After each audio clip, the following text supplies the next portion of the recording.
The Major League Baseball draft is currently scheduled for June 10th.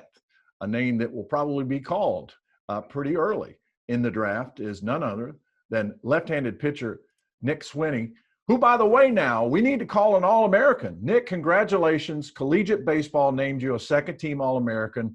I know you got to be proud of that, your first All-American accomplishment. Yeah, absolutely. Thank you. No, it's not just my award. I kind of look in just all the help that was put in, behind scenes. It's been a long 2.5 years coming, I guess, with a shortened season. But yeah, I couldn't have done it without, the coaches, Coach Chrysler, my teammates, for sure. Just those guys that are playing behind me, those 8 other guys that are back there backing me up. So no, yeah, it's an honor, but no, I was excited when I saw that. That's great accomplishment. With the way that your year was going and the way the team's year was going, it had to be a difficult thing to try to process just the sudden shutdown of college sports.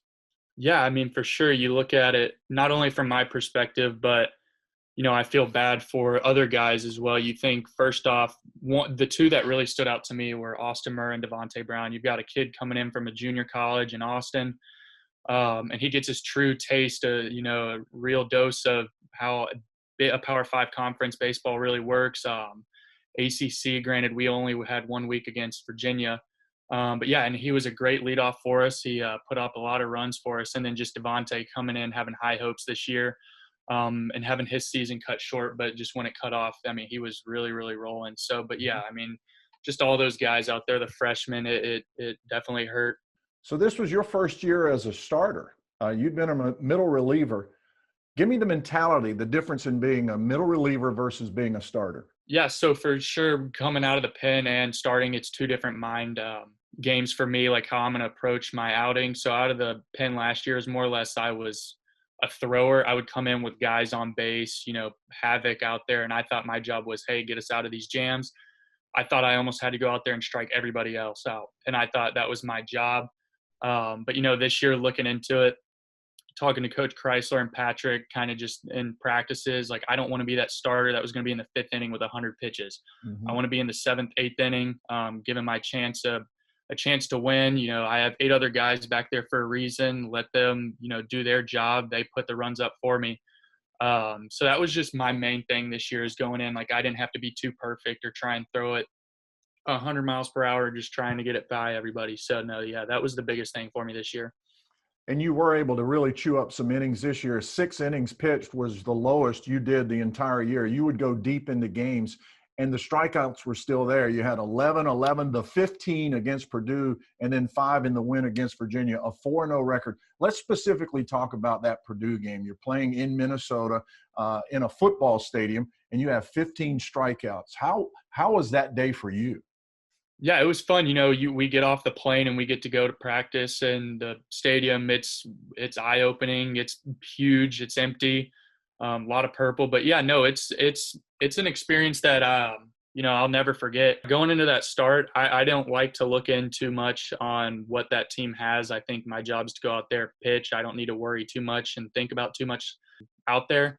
So, going in, Patrick and I just having on the same page. I really used my changeup a lot this year. That was a pitch that was kind of a big plus for me this year. So kind of going in, I didn't even really have my breaking ball until about the 5th or 6th inning.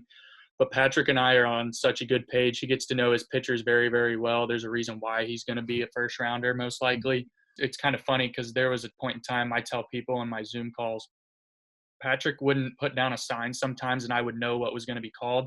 And I'd kind of just throw it, and they kind of caught him off guard one time. It was kind of funny, just because I had to stop. He stopped. He was like, "Whoa!" But no, we were in such a good sync that game, and it was a lot of fun. Glad we could even up winning the thing. So it was a good trip. So you're now in the process of interviewing with major league teams. You don't have to tell me which teams, but how many teams have reached out to get to know you a little bit more? Yeah, so I've actually, on the phone, probably, 20, 22 teams, and then Zoom calls 16 or 15. So I've had that. I'm listening to Pat's. It's a little more different in his situation. I'm in a different, scenario. There's no telling. I've heard it all on where I would be getting drafted. So it's kind of, I'm having to talk to more teams.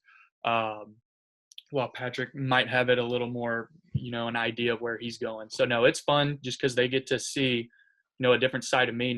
They just get to see the kid that goes out there and pitches on a weekly basis. They don't really get to see how I go about my business, my mentality going out there. What do they want to know about you besides baseball? Yeah, they kind of like to know, like, growing up, what sports you played, family dynamics, what I've been doing in my free time, how I've been trying to stay sane and busy throughout this crazy time. So no, yeah, it's kind of cool just because they ask you like other sports, and I grew up playing football and basketball, but once I got older, a 6'3" skinny kid isn't really going to cut it in those sports. So had to stick with baseball. But no, I've always loved baseball. It was just something about it that appealed to me more than those others. 5 rounds, that's all they're going to do in the draft this year. From everything that I've seen, you would be in that window and you would be drafted. Do you get a sense from teams that you will be in that 5-round draft area? Yeah, absolutely. I mean, I hear all different types of answers. I think for me personally, there's nothing, it's out of my control now. I did all I could do in those first 4 weeks in my other 2 years. So I'm just listening. I get tagged in the articles on stuff, where they see me. I have my own opinion, where I think I should go. Give me your assessment. Where do you think you should go? Yeah, I mean, the biggest knock on me is I don't have a big enough sample size. I wasn't as much established as a starter, as to oppose to some of these other big top arms in this year's draft. But, for me, there was question on if I could maintain a full year. And I think, as the draft goes on, what scouts kind of look for is you want to see pitchers that, make progressions over the year. They're consistently getting better every year. They're not plateauing off or getting worse. And I think I've done that. I've been a well-rounded pitcher. I've done it all.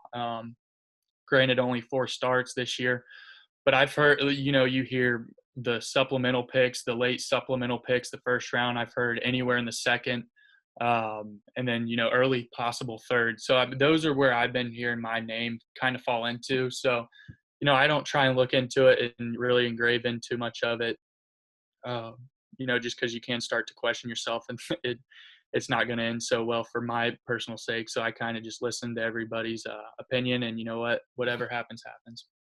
You chose to come to NC State. What did the university and the baseball program do for you in your 2.5 years with the program?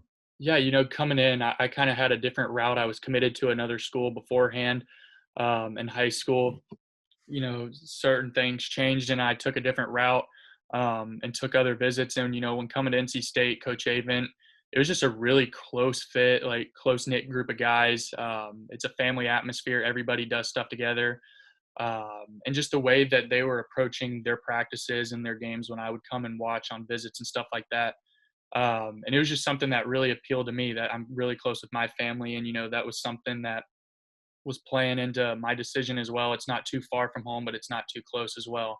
But yeah, so what they've done for me is they've just allowed me to excel in every aspect, not just even the baseball aspect, it's life aspect, and even in the school aspect. So I think, Coach Avent does a really, really good job.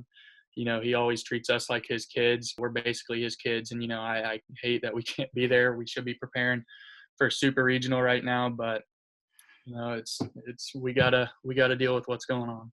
It was great to have you in the program. No matter what happens moving forward, you can always say I was an All-American at NC State. Nick Swiney, good luck on draft night. Thank you. Thank you for having me.